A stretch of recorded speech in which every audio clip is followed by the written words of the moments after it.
Hi, I'm Max Keiser. This is the Keiser Report. I learned a new word in Spanish, fiadios. Actually, it's a word I just made up. Actually, it's not even that. It's a word Stacy made up. Fiadios. Stacy? Well, this is a good time to introduce me, Stacy Herbert, because I invented this new word, fiadios, adios, fiat.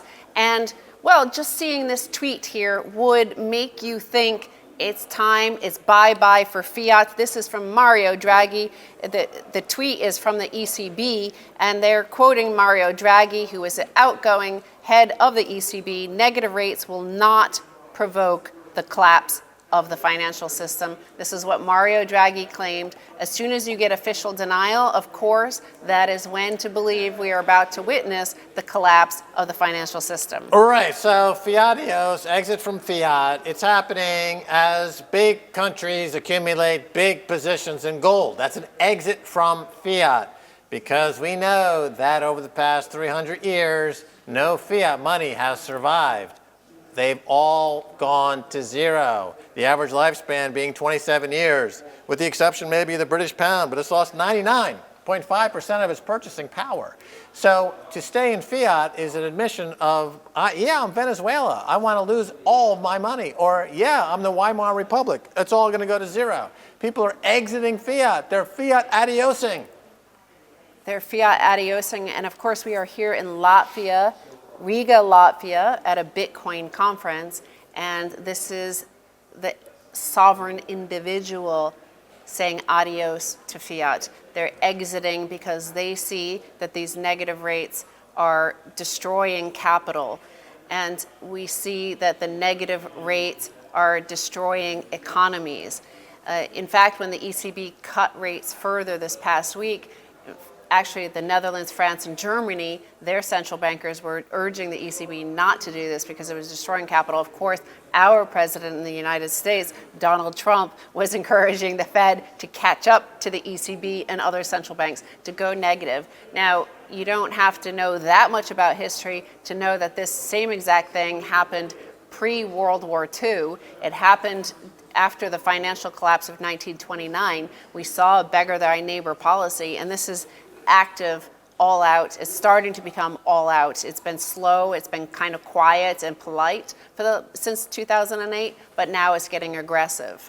Right, so, as I said, fiat money has a perfect track record of always failing. It's never survived. And so why should we believe them this time when they start telling us that they have a scheme, a cunning plan to make their fiat money stop going to zero?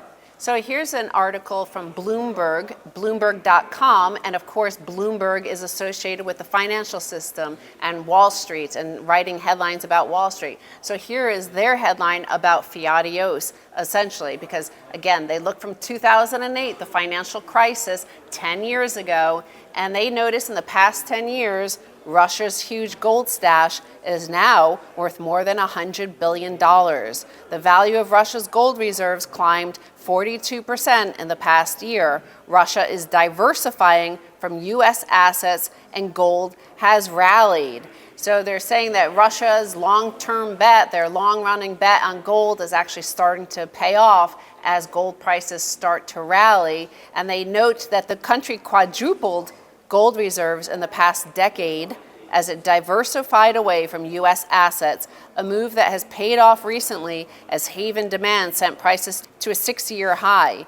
In the past year, the value of the nation's gold jumped 42% to $109.5 billion, and the metal now makes up the biggest share of Russia's total reserves since 2000. Right, well, Putin recently said that the world is not abandoning the dollar is abandoning the world. And, that's a very succinct way of explaining what's happening around the world in terms of countries, whether it's Turkey, China, Russia, Poland, buying hundreds of tons of gold, and the dollar, or I should say gold, making new highs against every major currency in the world, all-time highs, except for the dollar, and that'll come soon. Well, in fact, Citigroup believes it's going to hit a new all-time high in U.S. dollar terms. Based on this tweet from Marco Byrne of Goldcore, Citigroup says gold may top record at $2,000 per ounce. Citi is bullish on gold due to the prospect of the Fed cutting interest rates to zero, heightened geopolitical tensions and rising risks of a global recession. So here you have Donald Trump, and we're heading into a new U.S. election.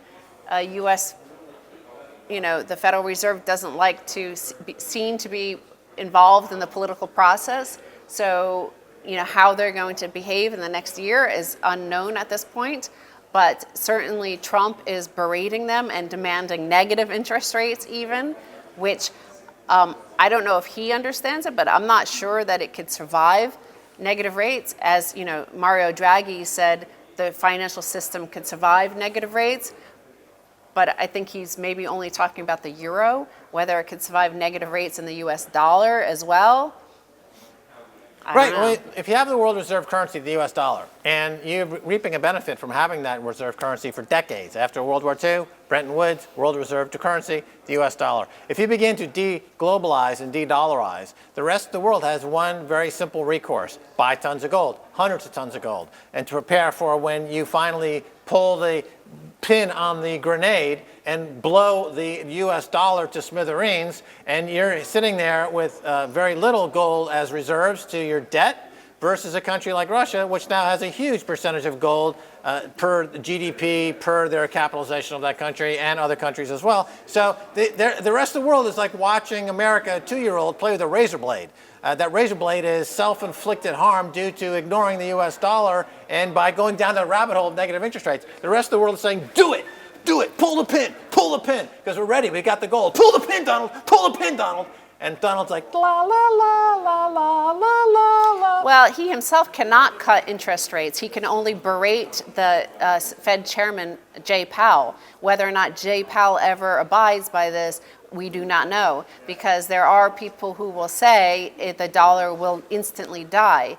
So I think you see nations like Russia, you see nations like China, these major trading partners, especially China to the U.S., prepare for the eventual exit. In America, there's another headline from the past week that I also think is a sign of de-dollarization from those who actually have no access to capital, who have no savings, who have no wealth.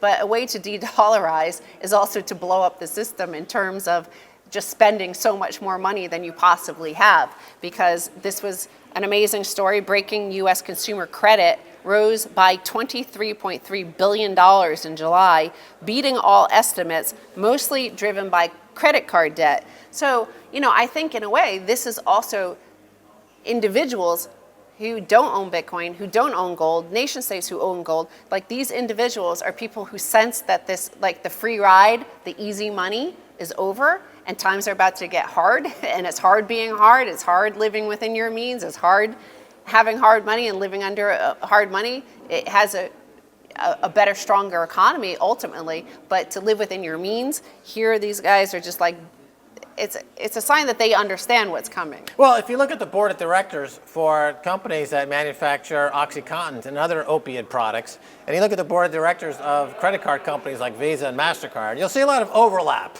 between these two board of directors, because both products, whether it's credit or heroin, synthetic heroin, are marketed in the same way. You take it to feel good and to ease the pain. And they both lead to the same outcome. Strung out in the street with nothing, with a needle in your arm, cursing the day you were born. And that's unfortunately going to replace the American flag as the image of America in the 21st century. In a fiat world, the numbers, your GDP, everything can be fake. So you don't know until the tide goes out whether or not, those unemployment numbers would suggest, hey, this consumer credit card number, remember, credit card rates right now are at an all-time high. Interest rates are at 0% or even negative, as we pointed out, negative interest rates in Europe. And yet, credit card interest rates, that which you charge the consumer, is at an all-time high in the United States. And despite this, consumers have increased their volume of debt on there. So either they're really confident that their jobs and their futures and their incomes are continuing to climb and that they could pay this off, or they're very desperate. They're in a desperate situation and they'll even resort to this usurious rates to survive another day. We don't know until it all blows up, if it does. Right, and it's another example of financial vandalism, that's just being called, right? Because interest rates all move in concert, whether it's the discount rate or credit card rates, they should all move up and down in concert, and credit card rates should not be left up there at mid-teens with the interest rate, interbank rate at 0 or negative. That's vandalism by the bankers. So, and I want to turn to this final headline here from Brian McDonald, and it's a tweet, and it reads, "Meanwhile, RU_RBC reports that Russia's reserves are now larger than its credit obligations. This means Russia is one of only 2 European countries that essentially has no public debt. The other is Norway."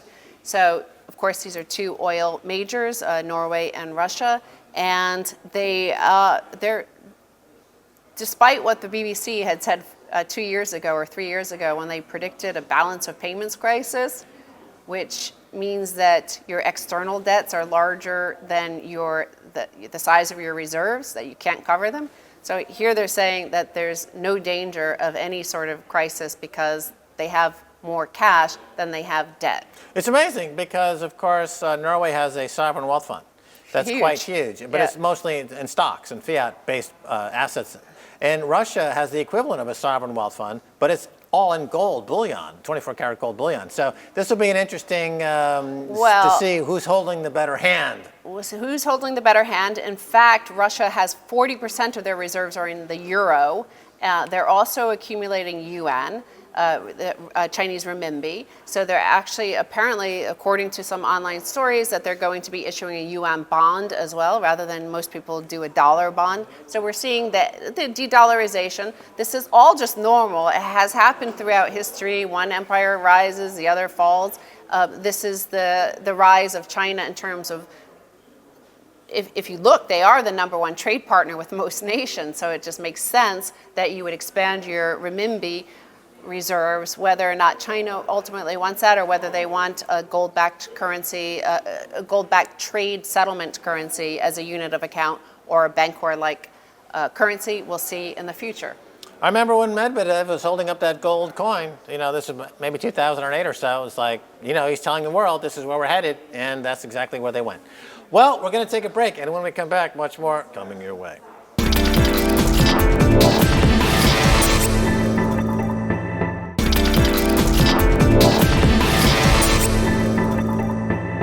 Welcome back to the Keiser Report. I'm Max Keiser. Time now to turn to Francis Pouliot. He's the CEO of Bull Bitcoin, Canada's Bitcoin company. Francis, welcome. Thanks, Max. It's a pleasure. Awesome to have you. I've been following you for years. You've been following us for years. And it's all part of this incredible Bitcoin space. You're a big part of it, certainly in Canada. And I wanted to just jump right in and ask you, since you've been involved in Bitcoin since 2013, what do you think over the past 6 years some of the highlights have been? I think some of the highlights of Bitcoin has been how the community and the industry has responded to the challenges of this emerging technology. I think a good example of that is the first big Bitcoin hack, the Mt. Gox hack that happened in 2014. Mt. Gox hack of 2014. Who could forget? Right. Such an incredible amount of Bitcoins has been lost. And how did the community respond? In a couple of ways. The first one was this awareness that people should have the custody of their own Bitcoin keys. So hold your own keys has become, since then, and increasingly in the last few years, a big mantra of Bitcoin. If you don't own the keys, you don't own the coins, which is a common saying. This is not something, for example, that was popular or a part of the narrative before. And as a result of this hack, there's been a ton of solutions developed, from multi-signature to hardware wallets. Another good example of how the community was anti-fragile following a crisis or something volatile was this whole episode of the SegWit2x fork, the Bitcoin Unlimited fork, Bitcoin Cash, Bitcoin SV. As a result of all these tensions and drama and conflict, Bitcoiners started to run their own full nodes, and that became another big tenet of the Bitcoin ethos. So now it's hold your own keys and run your own node. And tons of products and services have been developed in response to this new market need, which was created through this Bitcoin narrative. The Casa, the HODL, all those physical nodes, the BTC Pay Server project, which removes the reliance on third-party nodes, my own project CipherNode, Pierre Rochard's Node Launcher. So I think what's incredible to see is that Bitcoin is kind of a living and evolving organism, right? And as soon as something bad happens to it, there's an immediate reaction, and as a result, the network is stronger and more resilient than it was in the first place. Right, it's a living organism. Some have postulated that the parallels to living organisms actually extend into whole ecosystems of organisms in nature that we find. And the statement that someone made, it could have been me, is that you don't change Bitcoin, Bitcoin changes you. Totally, absolutely. What do you think of that? I totally agree. I mean, I can't even remember what I was before Bitcoin. I mean, it's kind of like a new beginning. I have. Is that the game theory? Yes. Working on your mind and my mind and the collective mind? Yeah. And so explain how that works or a little bit, what it means to you. I mean, one of the greatest changes that I see in people is their time preference, right? So their time horizon. They become much more concerned about the future. They start thinking about their children. They start thinking about long-term solutions. They start thinking about longer legacies, what the world's going to be like after them. Because this idea that you can store wealth for a very, very large amount of time with Bitcoin makes you start to think about the future. Throughout history, governments have always tried to pawn off the population. Printing money.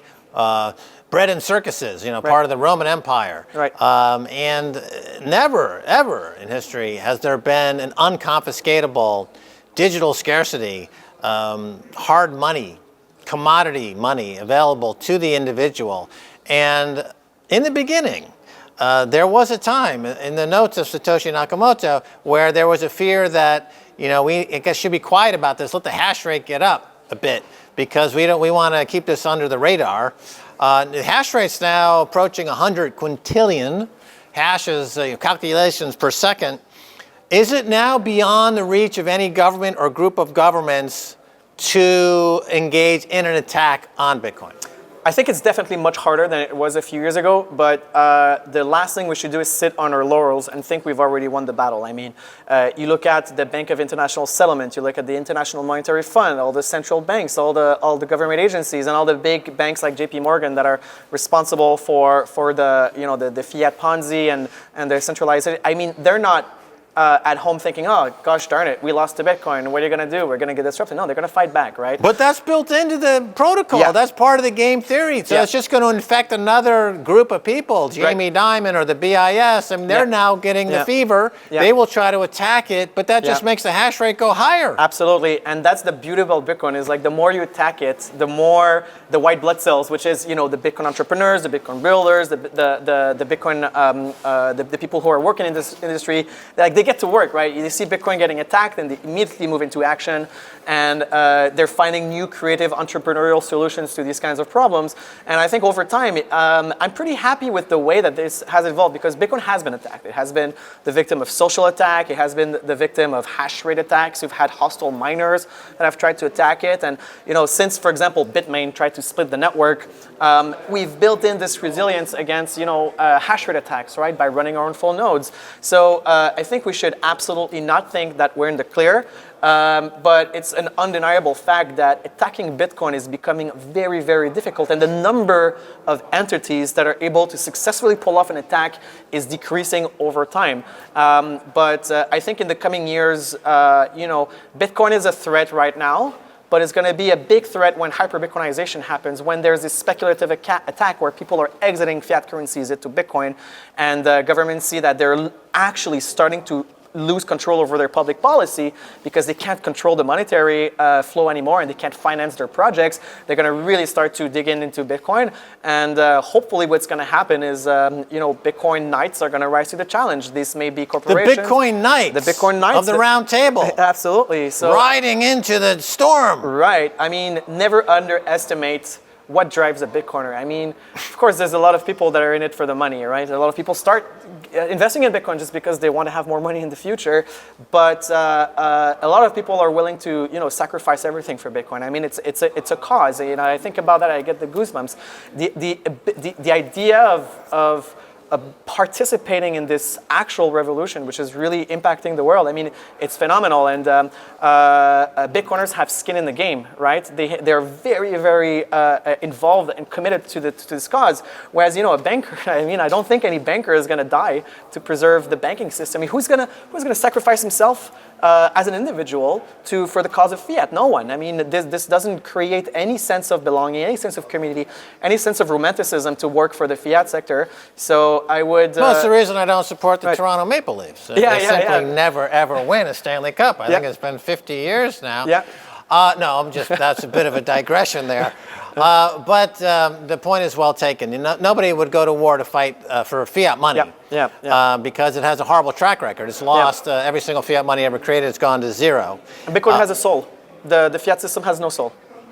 Right. And in Canada, what is the mood there in terms of the government, in terms of the overall feeling? Yeah. So Canada is quite a unique place. First of all, there's a lot of Bitcoiners in Canada. I mean, according to the last 5 surveys that I've seen, and these are government surveys like by the Central Bank and the Ontario Securities Commission, about 4 to 5% of Bitcoiners own Bitcoin. So we have a very large amount of Bitcoin holders in the country, and that is reflected by the fact that we have some pretty good regulations. I mean, the government's been working on KYC AML regulations for 5 years, and they've just been passed and made official. This is what we're going to get. We don't expect anything else for the future. And there's no new Bitcoin law. There's no Bit license. Bitcoin was just included in the existing framework like if it was any other kind of currency, which is fantastic. The government in Canada used to tax the sale of Bitcoin. We had this double taxation problem that's been reversed. So there's no sales tax on the sale of Bitcoin for fiat. Generally speaking, it's a pretty good jurisdiction. I mean, you got a lot of resources in Canada that are in the energy sector, right? So you got the oil and gas sector that's interested in Bitcoin because they can use Bitcoin mining to offload their electricity surplus and their energy surplus. Same thing for hydro. So, unless something dramatically shifts with Canada, I think it's going to be a very good place to be a Bitcoiner in the future. Right. So, you mentioned some of the properties of Bitcoin, censorship resistance being one of the primary, you may even consider it to be the most important feature. Would you agree with that? And could you talk a little bit about that? Yeah, absolutely. I think censorship resistance is at the core of what Bitcoin aims to achieve because previous attempts at digital currency, if I remember correctly, like the Liberty Reserve or all those gold-backed digital currencies that started to pop up, late 90s, early 2000s, all of them failed because they were relying on a central third party, which could be censored. Censorship resistance is definitely the key feature, the key killer app of Bitcoin. Some of the examples that we have for this in the Bitcoin space, which tell us that this is real, is WikiLeaks. When WikiLeaks got shut down by PayPal, PayPal is not censorship resistant, right? So they were, in fact, censored. Anybody that can be censored, I mean, the way things are going, everybody's going to get censored one day, right? If you're slightly divergent from the status quo and the politically approved message from the banking overlords and the government overlords and the culture overlords, I mean, you're eventually going to get censored. So WikiLeaks went against the system, was censored, was able to bypass that censorship with Bitcoin. When I look at why I got into Bitcoin in the first place, I mean, that WikiLeaks event is definitely one of the big ones. Another example of that for commerce is Backpage. Backpage was an internet advertisement sites where a lot of people were advertising sexual services, adult services, and they were paying for advertisements using PayPal and credit cards and so forth. As a result of Operation Choke Point in the U.S. and some pressure from the U.S. Marshal's office, Backpage was dropped by all the major payment processors, so was not able to continue doing its business, and people who were customers of Backpage were about to lose their livelihood. So they switched to Bitcoin, and then the result of that was tens of thousands of sexual professionals which got into Bitcoin in order to be able to continue with their running their livelihoods, which is to me a great example of the resilience of Bitcoin. And without censorship resistance, you don't have free speech, you don't have free money. You can't have free speech without having free money, because sure, nobody is going to put a piece of tape on your mouth and prevent you from speaking if you're censored from the payment system, but you're not going to have any platform to talk about your ideas, and you get obviously a very, very unfair advantage. The others have an unfair advantage over you, right? So if you want to control speech, the first thing you're going to do is cut off the livelihood of the people whose speech you don't like. The other big, components to Bitcoin, I mean, it's that trustless validation. So in Bitcoin, everything is auditable, everything is trustless. When you receive a payment, you don't need anybody to tell you that you received the payment, and you can validate the whole history yourself. You don't need to rely on third parties to have chargebacks. And obviously, the other killer feature of Bitcoin, other than censorship resistance, is this digital scarcity, decentralized digital scarcity. So the fact that Bitcoin is limited and its production schedule is scarce, the fact that it is difficult to produce Bitcoin, all of these combined create just a recipe for disruption. So Bitcoin allows people to save their wealth without getting devalued by the government. Bitcoin allows people to transfer their wealth, and a Bitcoin transaction in the end is just a message. It's a message you're sending to everyone else. So it's impossible for me to separate, freedom of transaction and free money from free speech, which is obviously a big challenge today. And it's as we've seen, free speech is under attack. So free money is the weapon to resist this attack. All right, Francis, got to cut it off there. Thanks for being on the Keiser Report. Thanks, Max. It was a pleasure. And that's going to do it for this edition of the Keiser Report with me, Max Keiser, and Stacey Herbert. I'd like to thank our guest, Francis Pouliot of Bull Bitcoin. It's Canada's Bitcoin company. Hey, if you want to catch us on Twitter, it's Keiser Report or KeiserReport.com. Till next time, bye, y'all.